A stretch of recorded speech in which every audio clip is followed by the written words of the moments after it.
What should have been the happiest day of my life turned into something I'll never forget, but for all the wrong reasons. Standing at the altar, filled with hope, I was ready to pledge my love to Ezra. Instead, my father's fury shattered everything. Before I knew it, he stormed toward me and, to everyone's shock, struck me on the head with his shoe. "Why on earth would you marry a truck mechanic?" he shouted, his voice full of contempt. "He's a man of no worth." In that moment, the atmosphere in the room shifted. Shock filled every face, and the festive joy began crumbling into chaos. But what followed was even more unexpected than the attack itself. My name is Saraphina Silas, and I never thought my wedding day, something I dreamed of for years, would turn into a nightmare. Now, as I look back on everything that happened, I realize this journey wasn't just about love. It became a lesson in strength, independence, and learning to stand up for myself. It all began in the vibrant city of Seattle, Washington. I had always envisioned my wedding day as one of pure joy, a celebration of love and commitment. At 30 years old, I thought I had my life together. I was a passionate professor who enjoyed inspiring my students to reach their full potential, just as I pushed myself to do the same. In Ezra, I found everything I had ever hoped for. At 35, he was a hardworking truck mechanic with a kind heart. His love was unwavering, and his presence in my life made me feel supported and secure. Ezra wasn't just my partner. He was my best friend. I knew he would always stand by my side no matter what. Our relationship had grown like the flowers in the very garden where we decided to exchange our vows. It was a sunny day, the sky glowing with warmth, and everything seemed perfect, almost too perfect. Friends and family gathered, filling the garden with laughter and joy, but beneath it all, I felt a heavy tension in my heart. The source of that tension was my father, Silas. A successful businessman, he had never accepted Ezra, and he didn't hesitate to remind me why. He was convinced that Ezra's profession was beneath me. A truck mechanic, he'd mutter with disdain, is not a suitable match for a woman like you. He didn't see the man I loved. He only saw someone who, in his eyes, lacked ambition. "Saraphina, you need someone who can elevate your status, not drag you down," he told me repeatedly, his tone always firm and full of disappointment. But love had led me here, and I believed it would be enough to change his heart. So, I stood at the altar, praying that my father would set his judgments aside. As Ezra and I exchanged vows, his eyes sparkled with joy. His voice was steady and sure as he promised, "I'll love you and stand by you every single day." For a brief moment, I felt a flicker of hope that maybe, just maybe, my father would finally accept the man I had chosen. But the real test was still to come. After the ceremony, the reception was lively. Guests danced, laughed, and clinked glasses, celebrating our union. But despite the joyful energy, the tension between my father and me lingered like a dark cloud. I noticed him standing alone, arms crossed, his face locked in a grim expression. Determined to break the ice, I approached him with a forced smile. "Isn't it beautiful, Dad?" I asked, hoping to find a glimmer of approval in his eyes.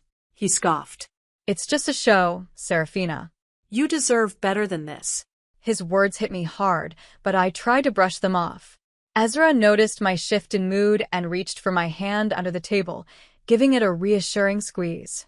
"Ignore him, Kathy," he whispered with warmth. "This is our day." But as the night wore on, the tension boiled over. When my father stood to give a toast, I hoped he would offer a kind word, some sign of acceptance. Instead, his voice was sharp and cutting.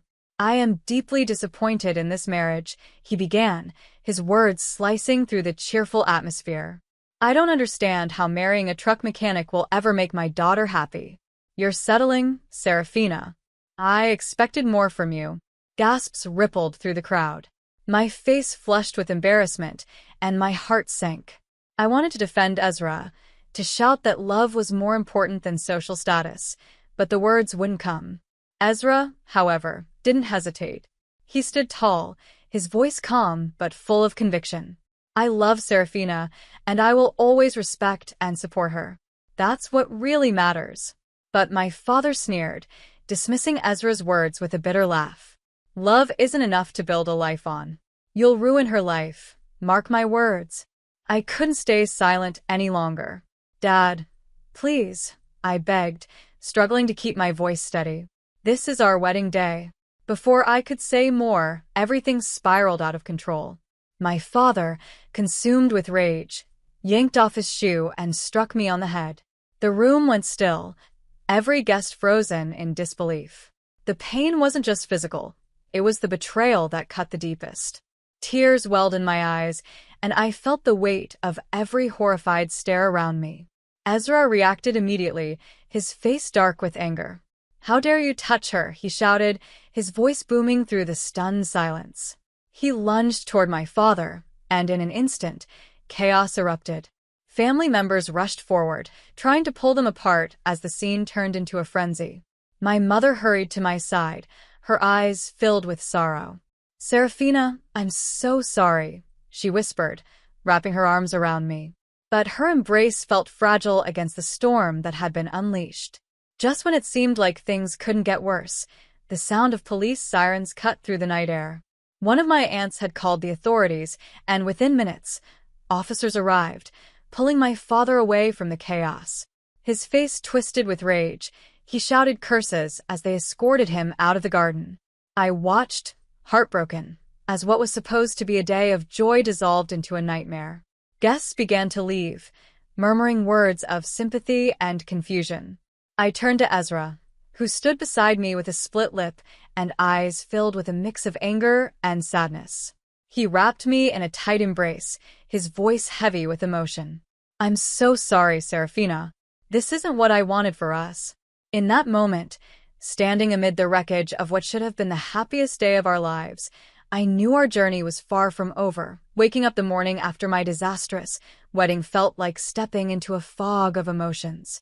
The sunlight streamed into our small apartment in Seattle, but its warmth did nothing to ease the cold ache in my heart. I ran my fingers over my scalp, wincing at the soreness from where my father had hit me with his shoe. That sting wasn't just physical, it was a painful reminder of how quickly joy had turned into heartbreak. Ezra was already awake, pacing the living room, his hands clenched into fists. His expression was a storm of frustration.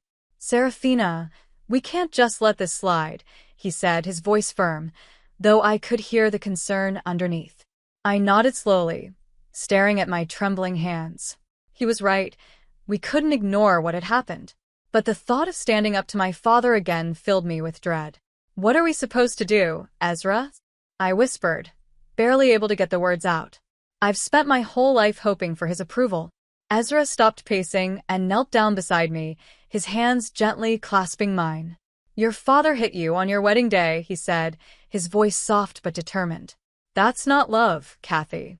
We have to stand up for ourselves, for you. His words sank deep into my heart.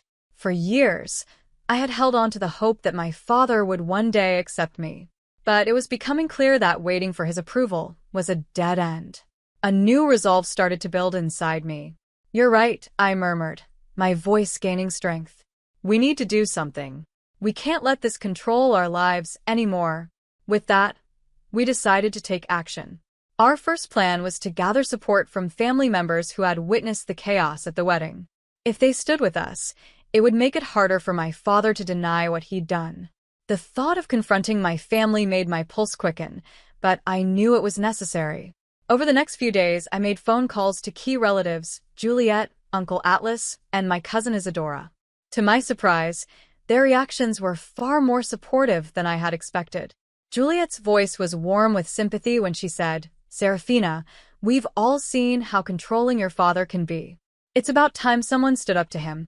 Hearing those words felt like a weight lifting from my chest. For so long, I had felt isolated, believing I was the only one struggling under my father's influence. But with every call I made, I realized that wasn't true. Each conversation uncovered new stories of how his behavior had affected others. I've always felt intimidated by him, my cousin Isadora admitted during one call. He has this way of making everyone feel small. With every story, a clearer picture emerged. My father's toxic behavior wasn't just my personal burden. It had cast a shadow over many lives. This wasn't just about my wedding day anymore. It was about breaking free from a cycle of control and emotional abuse that had lasted far too long. One evening, Ezra and I sat together, going through the notes I had taken from these conversations. The more we uncovered, the more determined we became to take a stand. "Do you think we should consider legal action?" Ezra asked, his tone serious. I hesitated, my stomach knotting with anxiety. The idea of dragging this out into a legal battle felt overwhelming. "I just want peace," I admitted softly. "I don't want this to consume our lives." Ezra nodded, his eyes full of understanding. "We'll do whatever feels right for you, Saraphina. But we can't let him get away with this." After much discussion, we decided to seek legal advice. A friend recommended Mrs. Sanders, a compassionate and experienced lawyer. When Ezra and I walked into her office, I felt a mixture of nerves and hope. Mrs. Sanders greeted us with a kind smile. "I'm here to help, Saraphina," she said gently. "Tell me everything that happened." As I recounted the events of my wedding day, a strange sense of empowerment began to rise within me. Mrs. Sanders listened attentively, jotting down notes as I spoke. "You have a solid case," she said confidently when I finished. "With so many witnesses, it will be hard for him to deny what happened. But be prepared, this might get ugly. Once it becomes public, things could escalate." I swallowed hard, feeling the weight of her words. "I understand," I said, my heart pounding. This was my chance to reclaim my life, to set boundaries not just for myself, but for everyone who had suffered under my father's control. In the following weeks, our lives became a whirlwind of planning and emotional turmoil. I never imagined I would be gathering evidence against my own father, but with Ezra by my side, I felt ready to face the challenge. He was my anchor, keeping me grounded through every difficult step. We met with more family members, piecing together a fuller picture of my father's behavior over the years. Even my usually reserved Uncle Atlas opened up during one conversation. "Your father has always had a temper," he confessed. "I wish I had spoken up sooner. It's time we put an end to this." With each new story, my determination grew stronger. This wasn't just about me anymore. It was about stopping a pattern of behavior that had gone on far too long. One afternoon, I met Juliet at a cozy cafe. As we sipped our coffee, she reached across the table and gave my hand a reassuring squeeze. "You're doing the right thing, Saraphina," she said. "You deserve to live without fear. We'll be here for you, no matter what." Her words filled me with hope, reminding me that I wasn't alone in this fight. As I left the cafe that day, I felt a renewed sense of clarity. I was ready to stand up for myself and take back control of my life. The road ahead wasn't going to be easy, but I knew I wasn't walking it alone.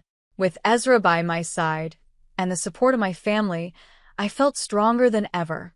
But even with all the preparation, I could feel the tension building.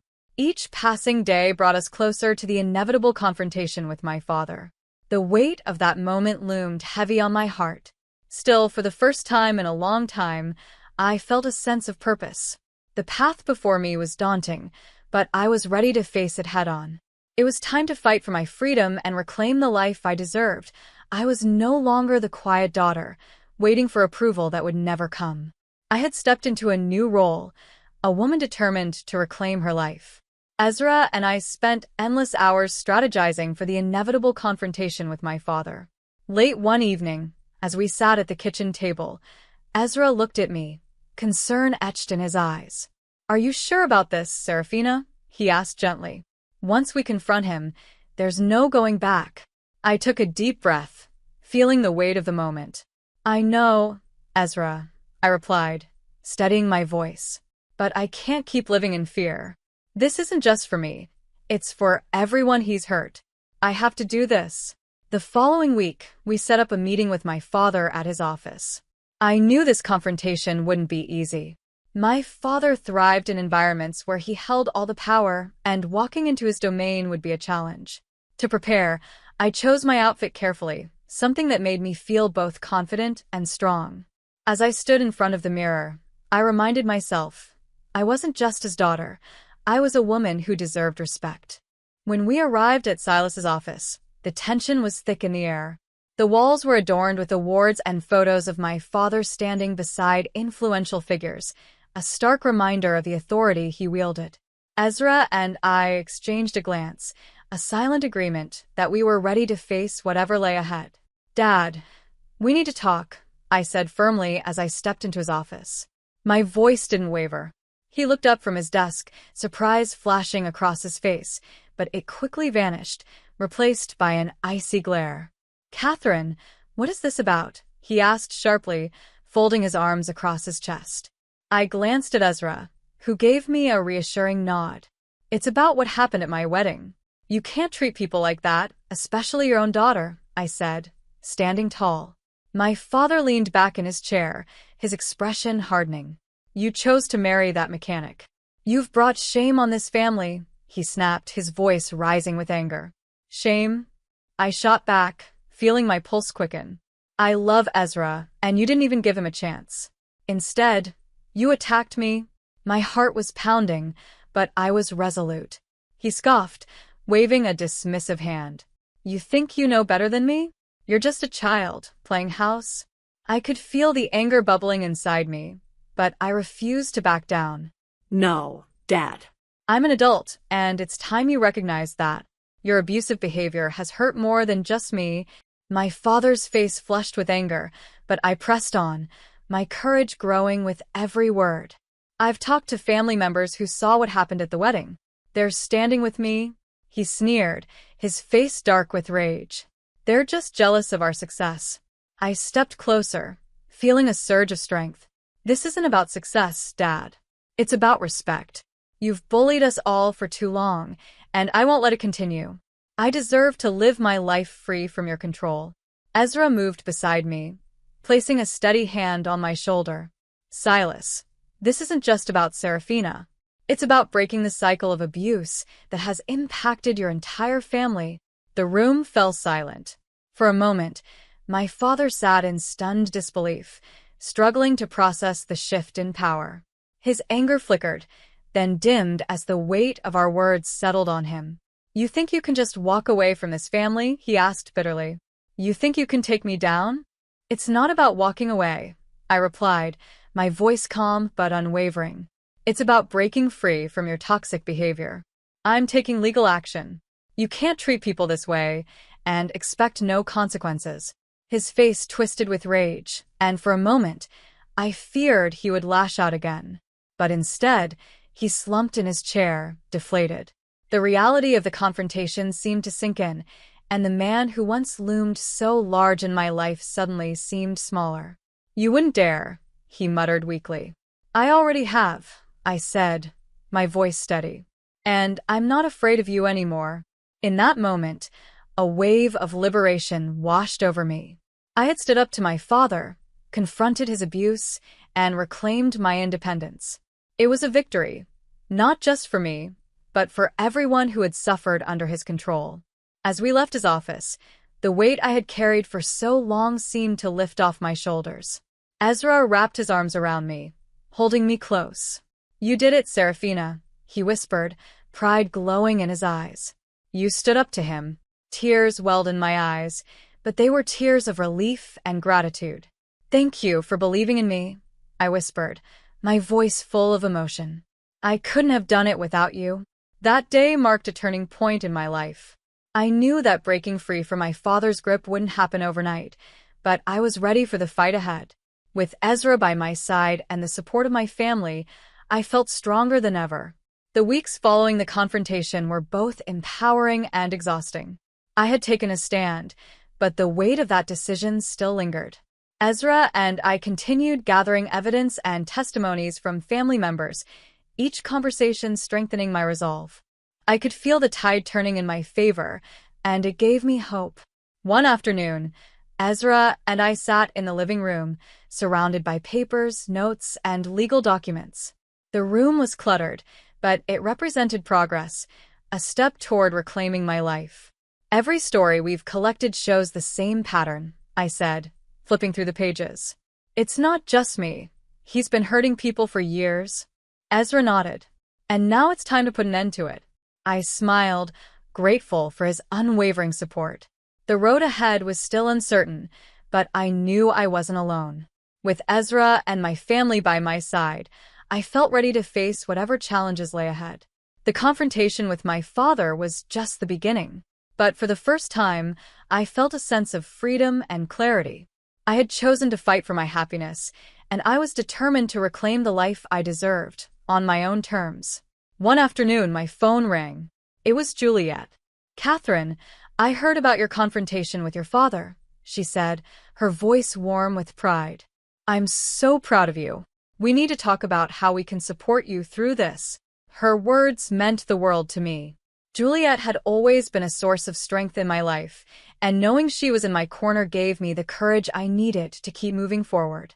We arranged a family meeting with those willing to stand up against my father and support our case.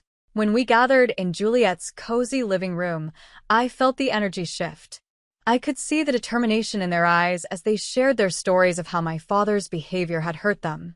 "It's time for a change," Uncle Atlas declared. "We can't let him think he can control us anymore." Their support felt like a lifeline. With this newfound strength, Ezra and I met with Mrs. Sanders again to plan the next steps. Her professional yet compassionate demeanor reassured me as we laid out our legal strategy. "You've got a solid case," she said with a nod. "But be prepared. Your father will fight back." I took a deep breath, steadying myself for the battle ahead. "I'm ready," I said firmly. "I need to hold him accountable." With every step forward, I felt stronger. Ezra, my family, and I gathered testimonies, documented past incidents of my father's abuse, and detailed how his behavior had impacted all of us. It was a long, exhausting process, but with each conversation, I felt a part of my self-healing. Finally, the day of the court hearing arrived. My nerves were raw as we entered the courtroom, but I felt Ezra's hand on my back, grounding me. "You've got this, Catherine," he whispered softly. "No matter what happens, I'm right here with you." As I looked across the courtroom, I saw my father sitting calmly, though the anger simmering beneath his composed exterior was evident. I closed my eyes for a moment, gathered my strength, and reminded myself why I was here. To tell the truth. Mrs. Sanders presented our case with clarity and passion. When it was my turn to speak, I stood tall, my heart pounding but my voice steady. "This isn't just about what happened on my wedding day," I began. "It's about years of emotional and physical abuse that have gone unchallenged. I refuse to be silent any longer." Though fear gripped me, the presence of my family and Ezra filled me with determination. I shared everything, the outburst at my wedding and the years of manipulation that had weighed me down. As I spoke, I noticed the judge nodding, a flicker of hope sparking within me. My father tried to downplay his actions, but his words rang hollow. The testimonies from my family painted a vivid picture of the fear, control, and emotional scars that had haunted us for years. Finally, the judge spoke. "It is evident that there has been a long-standing pattern of abuse in this family. It's time for that cycle to end." Tears welled in my eyes as the judge ruled in our favor. A wave of liberation washed over me. I had stood up to my father and reclaimed my voice after years of silence and fear. As soon as we stepped outside the courtroom, I turned to Ezra and threw my arms around him, tears streaming down my face. "We did it," I cried, the weight of all the pain and fear finally lifting from my shoulders. Ezra held me close, his voice filled with emotion. "I knew you could do it, Saraphina. I'm so proud of you." In the days that followed, I focused on healing and rebuilding my life. With Ezra by my side, we explored new adventures and found joy in helping others. We volunteered in community service, creating safe spaces for people who had experienced struggles like mine. Each small act of kindness felt like a step toward reclaiming my happiness. Looking back on my journey, I realized that I had not only broken free from my father's grip, I had found my inner strength. The road had been long and painful, but it led me to a place of empowerment and peace. My story wasn't just about overcoming adversity, it was about finding my voice, reclaiming my life, and embracing the future with open arms. I was no longer defined by the expectations of others or trapped by fear. I was finally living for myself, and for the first time in a long time, I felt free.